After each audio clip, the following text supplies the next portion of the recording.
샬롬 샬롬 샬롬 샬롬 샬롬. 하나님 사랑합니다. 여러분 주 안에서 사랑합니다. 열왕기상 1장 5, 6절 말씀이죠. 아도니아에 대해서 우리 함께 은혜를 나눠봅니다. 5절 6절. 그때 학깃의 아들 아도니아가 스스로 높여 이르기를 내가 왕이 되리라 하고 자기를 위하여 병과 기병과 호위병 50명을 준비하니 그는 압살롬 다음에 태어난 자요 용모가 심히 준수한 자라. 그의 아버지가 내가 어찌하여 그리하였느냐라고 하는 말을 한 번도 그를 섭섭하게 한 일이 없었더라. 5절 6절. 아도니아가 아주 뛰어났던 그러한 왕자였던 것 같습니다. 다윗의 넷째 아들이죠. 성급하게 스스로 왕이 되려고 했던 아도니아의 생애를 통해서 여러분들 교훈을 얻어보도록 하죠. 아도니아라는 이름의 뜻은 야훼는 주라는 의미를 갖고 있습니다. 다윗과 학깃사에서 태어난 다윗의 넷째 아들이고 헤브론 태생이다. 다윗왕은 생전에 여러 왕비와 후궁을 거느렸는데 미갈, 마가, 바세바, 학깃, 아비삭 등 그들로부터 태어난 이복 형제들이 왕위 계승을 위해서 벌인 반란과 암투 때문에 다윗왕은 생명의 위협을 받기도 하고 견디기 어려운 시련을 당하지 않으면 안 되었어요. 아도니아는 체격과 용모가 뛰어나게 준수하고 평생에 한 번도 섭섭한 말을 들은 적이 없을 정도로 다윗왕의 귀여움을 받고 자랐습니다. 후왕 다윗은 아도니아를 세자로 삼으려고 했고 백성들도 그를 지지한 것이 틀림없었던 것 같습니다. 그러나 바세바는 자신의 소생 솔로몬에게 왕위를 계승시키려고 선지자 나단의 도움을 얻어서 궁전에서 아도니아에 대항하는 당판을 만들고 이에 대해서 아도니아도 자신의 정당한 왕위 계승권을 잃어버릴 위험을 느끼고 바세바의 음모를 전복할 방법을 못해 대치를 한 거죠. 같이 마주섰습니다. 어느 날 아도니아는 지파의 세력 확보를 목적으로 소헬렛 돌 곁에서 우양을 잡고 솔로몬을 제외한 모든 동생과 왕의 신복들을 초청하죠. 오늘 본문 열왕기상 1장 7절에서 10절입니다. 이러한 아도니아의 행위는 아직 생존해 있는 부왕에 대한 반역일 뿐만 아니라 오히려 바세바와 솔로몬의 감정만 돋구는 결과가 되고 말았어요. 노년의 다윗왕은 바세바와 나단 선지자의 고하는 소리를 듣고 즉시 제사장 사독과 나단 선지자에게 솔로몬을 왕으로 세우도록 지시해서 마침내 솔로몬은 이스라엘 3대 왕이 되죠. 솔로몬은 아도니아에 대해 처음엔 관대한 처분을 내렸지만 아도니아가 왕위를 양보하는 조건으로 다윗이 노년의 후궁으로 얻은 수냄여자 아비삭을 아내로 삼도록 해달라는 청원을 바세바를 통해서 전달하자 솔로몬은 여호야다의 아들 브나야를 보내어 아도니아를 쳐서 죽게 합니다. 열왕기상 2장에 나타나요. 성급하게 스스로 왕이 되려고 했던 아도니아에 대해서 좀 더 살펴봅니다. 아도니아와 솔로몬을 비교하죠. 아도니아 솔로몬을 비교해보면 하나님께로부터 그 권위를 위임받은 왕과 그렇지 않은 스스로 왕됨을 꾀하는 자와의 대조를 통하여 권세가 진정 어디로부터 주어지는 것인가 하는 것을 우리가 알 수가 있어요. 성경의 권세는 하나님께로 나지 않으며 없나니 모든 권세는 한 하나님의 정하신 바라. 로마서 13장 1절입니다. 사실 왕이 될 수 있는 외적인 조건에서 보자면 솔로몬보다는 아도니아가 훨씬 더 좋은 조건을 가졌어요. 즉 다윗의 넷째 아들인 아도니아는 당시 생존한 왕자들 가운데서 최연장자로 장자권 계승에 의해서 왕에 오를 수 있는 서열 1위에 해당하는 또한 모습이 아주 몸도 얼굴도 아주 준수한 그런 자였더라. 6절에 증가하죠. 그러나 압살롬 다음에 태어난 자요 용모가 심히 준수한 자라. 그의 아버지가 내가 어찌하여 그리하였느냐라고 하는 말로 한 번도 그를 섭섭하게 한 일이 없었다. 이렇게 증거해요.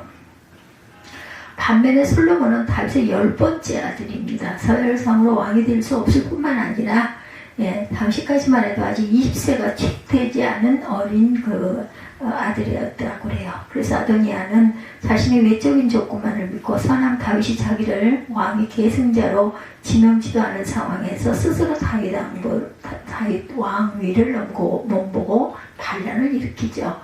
최세 지향적 인물인 다윗이 군대 장관 요압도 그의 뛰어난 정치 권력에 감각에 따라서 아도니아가 왕이 되도록 적극 토론하였고 제사장 아비아달도 함께 합세를 합니다. 그러나 이미 하나님에 의해 차기 다윗 왕이 계승자로는 솔로몬으로 확정이 되어 있죠. 역대상 22장 9절에 증거합니다. 나단을 비롯한 많은 충신들은 솔로몬이 차기 왕이 되리라 이렇게 믿고 있었어요. 이에 하나님은 당신의 섭리를 거부하고 솔로몬의 왕위를 가로채려 했던 아도니아를 폐하시고 솔로몬을 대관식이 무사히 진행되도록 이끄시죠. 그리고 스스로 왕이 되려 한 아도니아로 하여금 솔로몬한테 앞에 무릎을 꿇게 합니다. 열왕기상 1장 53절이죠. 사람이 마음으로 자기 길을 계획할지라도 그 걸음을 인도하는 자는 야훼의 신이라. 잠언 16장 9절이죠. 마침내 솔로몬이 이스라엘의 3대 왕으로 즉위를 하죠. 그의 왕권에 대해서 최초로 도전한 자는 아도니아였다. 아도니아는 아직도 왕위 찬탈에 대한 야심을 버리지를 못해요. 그는 왕위가 원래 자기 것이었다고 믿으면서 온 백성들이 자기를 왕으로 삼으려 했다고 믿고 있습니다. 열왕기상 2장 15절에 그래서 그는 먼저 다윗 왕을 봉양하던 아비삭을 아내로 삼아 왕이 계승의 권리를 확보하려고 하죠. 아비삭은 실제 다윗의 후궁이고 첩이었습니다. 압살롬도 아버지의 첩과 후궁과 동침함으로 왕권을 획득하고자 했던 적이 있었죠. 사무엘하 16장에 증거합니다. 그러나 지혜로운 솔로몬 왕은 아도니아의 야심을 알아차리고 그를 제거한 후에 자신의 왕권을 더욱 공고히 하죠. 강한 자의 패배로 나타납니다. 성공적인 삶을 살 모든 유리한 조건들을 갖추었음에도 불구하고 패배를 당한 자의 실패를 우리는 종종 보죠.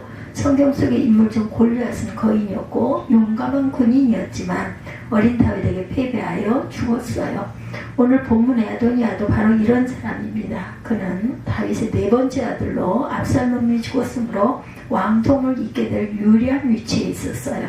그는 외부가 준수했을 뿐만 아니라 많은 백성들의 지지를 받고 있었죠. 그런데도 그는 다윗 왕과의 왕이 되지 못하고 오히려 비참하게 죽임을 당합니다.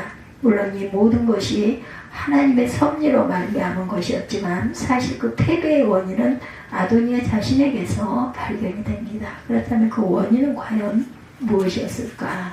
교만함이었기 때문이죠. 5절에 스스로 높여서라 하는 말은 다른 말로 교만하다는 뜻입니다. 교만이란 무분별하게 자기를 과대평가하고 다른 사람을 업신여겨서 거만을 떠는 행위라고 정의할 수가 있어요. 그런데 마귀가 교만으로 정죄받았으므로 교만한 자는 마귀의 뒤를 따르는 것과 같다는 거죠. 또한 이 교만은 스스로를 속이고 다툼을 일으키게 하는 것이기 때문에 어거스틴과 아퀴나스는 교만의 모든 죄의 근원이다 이렇게 말하기까지 합니다. 하나님께서는 교만을 가증히 여기시고 교만한 자를 반드시 벌하신다고 잠언 16장 5절에 증거하죠. 그러므로 교만한 자에게 남은 것은 오죽 파멸뿐이라. 사랑의 마음의 교만은 멸망의 선봉이고 겸손은 존귀의 앞잡이니라. 사람의 마음의 교만은 멸망의 선봉이요 겸손은 존귀의 앞잡이니라. 교만은 패망의 선봉이요 거만한 마음은 넘어짐의 앞잡이니라. 잠언 16장 18절 말씀입니다. 교만하여 하나님께 버림받은 자는 아무리 요리하고 완벽한 조건을 갖춘다 한들 인생에서 승리할 수가 없어요. 책망이 없었기 때문이다. 또한 본문 6절에 한 번도 저를 섭섭하게 한 일이 없었다는 말은 다윗은 아들 아도니아의 행동을 제재하지 않았고 육체적 고통을 감수해야 하는 체벌을 가한 적도 없었다. 징계가 없으면 사생자여 참 아들이 아니다. 히브리서 10장 6절이죠. 그러므로 책망하지 않은 것은 진정한 사랑을 가진 부모의 행동이 아니다. 아도니아는 책망을 받지 않으므로 스스로 교만하였고 이것이 그를 올가매는 올무가 돼요. 부모가 자신의 자녀를 정말 바르고 훌륭하게 인생에서 승리할 수 있도록 키우려면 책망할 수도 있어야 한다. 근데 아도니아는 이런 책망을 받지 않았기에 인생을 패배할 수밖에 없었다. 이와 같이 아도니아는 준수하고 강한 자였음에도 불구하고 삶에 있어서 실패할 수밖에 없는 치명적인 요인을 갖고 있었습니다. 아무리 강한 자라 하더라도 급소를 맞으면 쓰러질 수밖에 없죠. 지금도 사단은 성도를 넘어뜨릴 허점을 호시탐탐 노리고 있어요. 그러므로 우리는 항상 자신을 살펴서 스스로 교만하지 않아야 하겠다. 그리고 다른 사람의 책망이나 축복을 받아들일 줄 알아야 합니다. 바울은 선질로 생각하는 자는 넘어질까 조심하라고 고린도전서 10장에 증거하죠. 진정 삶에서 성공을 원한다면 아도니아의 실패 원인을 깊이 기억해야 할 것입니다. 아도니아를 통해 우리가 배울 교훈이 무엇인가 한번 정리해 봅니다. 아도니아의 모반응이는 지도 면밀하게 이루어졌던 바 병거와 기병과 전대 50인을 예비하였고, 오늘 본문 5절이죠. 군대장관 요압과 제사장 아비아다를 거사 핵심 인물로 포섭했고, 에른 로겔 근방에서 대관식을 하도록 거사의 장소까지 예비합니다. 그렇지만 이같이 치밀한 준비를 통한 아도니아의 거사도 결코 하나님이 예정하신 솔로몬의 즉위를 막지는 못했다. 인간들이 온갖 수단과 방법을 다 동원해서 한다 해도, 하나님의 섭리를 대적한다 해도 그의 예정하신 뜻은 호리도 어김없이 그대로 이루어진다. 다니엘 4장 35절이죠. 아도니아의 왕위 계승을 위한 치밀한 계획에도 불구하고 동생 솔로몬이 왕위에 오른 이유는 하나님께서 솔로몬을 통해 다윗의 뒤를 잇기로 작정하셨기 때문입니다. 사람으로 마음에는 많은 계획이 있어도 오직 야훼의 뜻이 완전히 선다고 잠언 19장 21절에 증거하죠. 세 번째, 아도니아가 왕위 계승에 실패하고 죽임을 당한 것은 세상을 향한 헛된 욕망 때문이다. 이처럼 세상적인 욕심을 무익하다. 부왕 다윗이 죽기도 전에 스스로 왕이 되려 했던 것은 너무나 성급한 처사였어요. 지식 없는 소원은 선치 못하고 발이 급한 사람은 그렇다느니라. 잠언 19장 2절입니다. 하나님을 의지하지 않고 자기 실력이나 지식을 의지하는 것, 교만이죠. 우리는 교만의 결과가 형벌임을 기억하며 하나님을 의지하는 복된 삶을 살아야 할 줄 믿습니다. 교만이 오면 욕도 오거니와 겸손한 자에게는 지혜가 있느니라. 잠언 11장 2절이죠.